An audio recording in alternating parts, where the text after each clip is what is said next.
नमस्कार दोस्तों, आप सभी मित्रों को मेरा प्रणाम। आज बात करूंगा अल्सरेटिव कोलाइटिस की जादुई दवाई के बारे में, मैजिकल मेडिसिन के बारे में। काफी लोगों का यही सोचना है कि कोई जादुई दवा है जो बाहर निकालेगी। या मैं खुद मेरी बात करूं, जब मैं अल्सरेटिव कोलाइटिस बीमारी से पीड़ित था, तब मैं भी यही सोचता था प्रतिदिन, क्योंकि बीमार बंदा करेगा क्या? बाहर निकलने के जो जो भी रास्ते दिखते हैं उसे ढूंढता रहेगा। मैं भी वही करता था। कभी कभार सोच में भी पड़ जाता था कि यार, इतने बड़े बड़े डॉक्टर हैं, इतनी बड़ी बड़ी अस्पतालें हैं, इतनी बड़ी बड़ी मेडिकल फैसिलिटीज हैं हमारे पास, या इतने बड़े बड़े मेडिकल रिसर्च हो रहे हैं, तो फिर ये कोलाइटिस जैसे बीमारियों की कोई परमानेंट दवाई क्यों नहीं है? एलोपैथी साइंस भी ये क्यों कहता है कि इसका कोई परमानेंट क्योर नहीं है? मैं भी सोच में ही पड़ जाता था। फिर भी मैं आस लगाए बैठता था कि कोई मेडिसिन होगी, कोई तो होगी जो परमानेंट ठीक कर पाए। पर जितनी बार यूट्यूब देखता या गूगल करता, पता चलता कि साला इसका कोई इलाज ही नहीं। और इलाज क्यों नहीं है? क्योंकि ये ऑटो इम्यून डिसऑर्डर है, डॉक्टर का ये कहना था और मैंने भी पढ़ा और सही था कि ये ऑटो इम्यून डिसऑर्डर है, इसलिए इसका कोई इलाज वर्तमान अवस्था में या वर्तमान समय में मौजूद नहीं है। तो भाई अब तो बुरे फंसे, क्योंकि जब इसका इलाज मौजूद नहीं है तो जो अवस्था हम लेके बैठे हैं उसी के साथ जीवन गुजारना है। पर हम ढूंढ रहे थे क्या? जादुई दवाई। पहले ये सोचा मैंने कि जादुई दवाई मिलेगी, उसके बाद ये सोचा कि साले है क्यों नहीं इसकी दवाई, मिलनी तो चाहिए। फिर ये शब्द आया ऑटो इम्यून डिसीज। तो इस पर थोड़ा अध्ययन किया कि ये चीज है क्या। तो उससे पता चला कि ऑटो इम्यून और कुछ है ही नहीं, हमारी शरीर की सुरक्षा प्रणाली हमारे शरीर के हेल्दी सेल पर आक्रमण करना शुरू कर देती। यही है ऑटो इम्यून डिसऑर्डर। और ऑटो इम्यून डिसऑर्डर को ठीक करने के लिए अलग अलग प्रकार की दवाइयां बनाई गई हैं।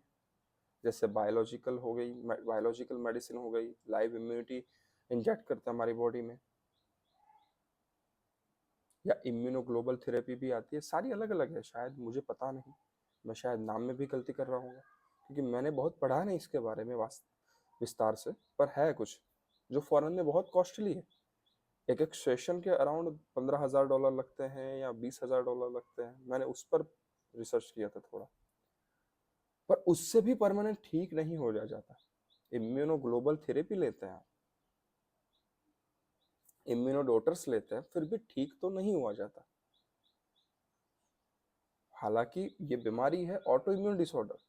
आप ऑटो इम्यून डिसऑर्डर को ठीक करने के लिए आप अपनी बॉडी में बाहर से इम्यूनिटी डालते हैं, फिर भी ठीक तो नहीं हुआ जाता। राहत मिलती है, राहत तो मैसाकॉल से भी मिलती है, स्टेरॉइड से भी मिलती है।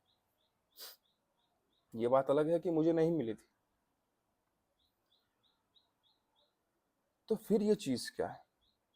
तो तब अध्ययन करता गया थोड़ा। हम आध्यात्मिक तरफ भी थे, स्पिरिचुअल तरफ भी थोड़ा। हम बाहर का भी ज्ञान रखते थे, भीतर का भी रखते थे। रखते क्या थे? जो बाहर से पता चला, समाज से या लोगों से या माता पिता से या परिवार से, उससे भी कुछ जोड़ मरोड़ के सोचा करते थे, क्योंकि हमारा खुद का कोई सोचना होता नहीं। फिर पता चला कि जितने भी बीमारियां हैं, जितनी भी बीमारियों की कोई दवा नहीं है, वो सारी ऑटो इम्यून है। Cancer, arthritis, type 2 diabetes, ulcerative colitis, IBS, Crohn's, या ऐसी बीमारियां जिनकी कोई दवा नहीं, ये सारी बीमारियां ऑटो इम्यून के अंतर्गत आती। अब ऑटो इम्यून के अंतर्गत ये सारी बीमारियां आती हैं, तो उसका मतलब हुआ कि इन सारी की दवाइयां नहीं। अब ये तो बहुत बुरे फंसे, क्योंकि सारे लोग पीड़ित हैं। सारे माने कि बहुत एक एक योग्यता पूर्वक के परसेंटेज में देखेंगे हम, तो मिलेंगे आपको। कोई कैंसर से है, कोई डायबिटीज से है, कोई अर्थराइटिस से है। तो फिर सोचा कि साला ऑटो इम्यून कनेक्ट कहाँ करता है। तब जाके एक लिंक मिली कि सारा ऑटो इम्यून का खेल हमारे स्टेट ऑफ माइंड पर डिपेंड है। बंदा खुश रहता है तो इम्यूनिटी डेवलप होती है, क्योंकि खुश रहने से हमारे अंदर बहुत केमिकल चेंज होते हैं। सेरोटोनिन बढ़ता है, डोपामाइन बढ़ता है। नाखुश होने से वो कम होते हैं। तो ये केमिकल इम्बैलेंस की वजह से ये सारी बीमारियां पैदा हो रही है। तो हम प्राथमिक रूप से कर क्या सकते हैं ऑटो इम्यून से बाहर निकलने के लिए? मैंने सोचा कि खुश रहने से इसका कोई हल निकलेगा, या मन को शांत रखने से हल निकलेगा। और वास्तविक ऐसा ही है। एक ही मेडिसिन है जादुई कोलाइटिस से बाहर निकलने की। अपने आप का अध्ययन करो और जहां फंसे हो वहां से बाहर निकलने के खुद के रास्ते बनाओ। आप कहाँ फंसे हो मुझे पता नहीं, मैं कहाँ फंसा था ये आपको पता नहीं। खुद के रास्ते। और लिख लीजिए दोस्तों, वर्तमान में मौजूद नहीं है मेडिसिन ऑटो इम्यून की, 50 साल के बाद भी नहीं होगी, 500 साल के बाद भी नहीं होगी, क्योंकि ऑटो इम्यून कोई बीमारी है ही नहीं। हालांकि मेडिकल साइंस इसे बहुत बड़ी बीमारी मानता है, पर मैं मेरे शब्दों की बात कर रहा हूँ। मैं मेडिकल साइंस को खंडित नहीं करता, मैं मेरे अनुभव की बात करता हूँ। एक लिहाज से देखा जाए तो ऑटो इम्यून बहुत विस्तार बीमारी, एक बड़ी विस्तार वाली बीमारी है।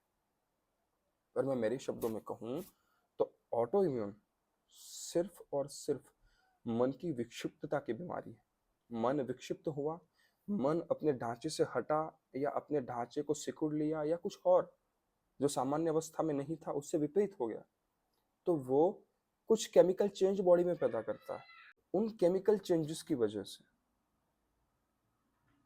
ऐसी बीमारियां पैदा होती है, गंभीर बीमारियां पैदा होती है, ऐसा नहीं है। और ये भी लिख लीजिए साथ में कि ये जो गिनी चुनी बीमारियां, इसमें भी इजाफा होगा, क्योंकि समय की रेखा में जैसे जैसे समय डेवलप, जैसे जैसे समय बढ़ रहा है आगे, वैसे वैसे लोगों की मानसिक स्थिति भी बदल रही है। पहले तनाव के फैक्टर कम थे, अलग अलग थे, अब तनाव के फैक्टर कुछ ज्यादा है, भविष्य में इससे कुछ और होंगे। तो ये इसका कोई अंत नहीं है, क्योंकि जिसका रूट ऑफ कॉजेस, या कॉजेज ऑफ रूट, या कहिए कि जिसकी जड़ें हमारे ही पास हैं, उसका इलाज बाहर तो नहीं मिलेगा। जड़ें आप खुद में बोए, जड़ें आपकी गहराई में पड़ी हैं, और आप इन जड़ों को बाहर से काटने का प्रयास करेंगे, असंभव है। इसलिए दोस्तों, कोलाइटिस की मैजिकल मेडिसिन, जादुई दवा सिर्फ और सिर्फ एक ही है। ऑटो इम्यून को समझिए, अपने मन को समझिए कहाँ फंसे हैं। देखिए, ये सारी बातें कैसी लगेगी पता है आपको सुन के? थियरिकल बातें हैं, बंदा गोल गोल घुमा रहा है, ये है वो है, आपको जो लगता है आपको बंधन। पर ये सत्य है। आज कल परसों तरसों या 50 साल के बाद, या अगर ईश्वर करे आपका आयुष्य 10,000 साल, तो 10,000 साल के बाद भी पूरा चक्र घूम के आना तो यही पड़ेगा, द स्टेट ऑफ माइंड, मनोस्थिति। और बहुत गहराई से ख्याल करिएगा, हमारा एक नाम है मनुष्य। इसके संधि को अलग अलग करिए, मन और आयुष्य। माने कि मन से जिसका आयुष्य निर्धारित है वो, या और ये भी हो सकता है अर्थ कि जो व्यक्ति जिनका आयुष्य मन के साथ है वो, या और एक भी हो सकता है कि मन के साथ जो अपना आयुष्य जीते हैं वो। प्राणी को मनुष्य नहीं कहा जा सकता, उसके पास मन का बहुत छोटा सा दायरा है। हम भी प्राणी हैं, पर विशिष्ट प्राणी हैं, जिसके पास मन की शक्ति है। और मन इतना बड़ा है कि ये सारी पृथ्वियों को, सारे ब्रह्मांड को चुटकी में समा लेता है। खैर, आप बीमार हैं तो आप इन चीज़ों को अभी नहीं समझ पाएंगे, क्योंकि बीमारी में व्यक्ति अपनी पीड़ाओं से उबर नहीं पाता, तो ये बड़े बड़े चीज़ों को समझने में ऊर्जा कहाँ से लाएगा। पर अंत में तो यही बातें होती हैं मेरे पास कि घबराइए मत, तनाव मत लीजिए, खुश रहिए, और यही दवाई है। आप पढ़े लिखे हैं बहुत, या थोड़े बहुत, या गूगल करना जानते हैं, तो मैं नहीं कहूँगा तनाव लीजिए, पर करिए कि ऑटो इम्यून क्या है।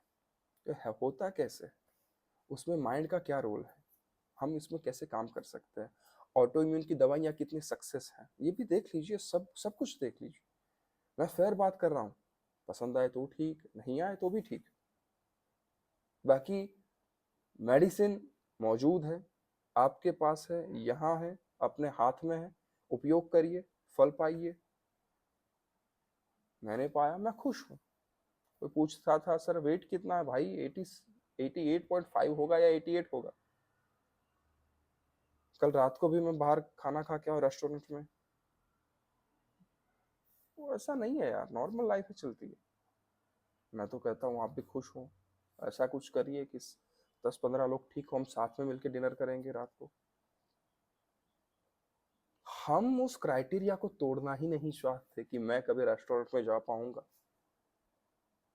इसको तोड़िए। और यही मेडिसिन है, अपने मन को स्वस्थ रखना, एक विजन से चलना।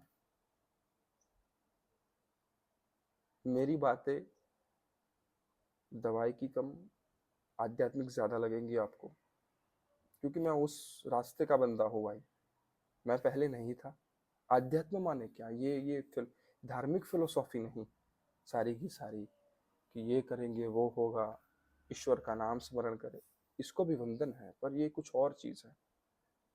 बहुत साथ में चलती है, पैरेलल चलती है, पर एक जगह आती है जहाँ आध्यात्मिकता एक और रास्ते पर चली जाती है, और हमारे जो धार्मिक जो अवस्थाएं हैं अभी की, वो एक और जगह पर चली जाती है। बाकी दूर, फिर तो आगे दूर दूर तक दोनों का कहीं मिलना नहीं। इसलिए ये सारी बातें बहुत गहराई वाली है। जो समझेगा उसे भी वंदन, जो नहीं समझता उसे भी वंदन किए, थोड़ा समय मिले उसे समझने का। तो दोस्तों, आशा करता हूँ कुछ आपको जानने को मिला होगा। और अंत में आप सभी के भीतर विराजमान परम पिता, परम ऐश्वर्यवान, जिन्होंने ये जीवन बनाया है, उनको मेरा प्रणाम। मेरे प्रणाम को आप स्वीकार करें, और अब मिलेंगे एक नए स्वस्थ वीडियो के साथ। तब तक के लिए अपना ध्यान रखिए और समझिए अपने आप को।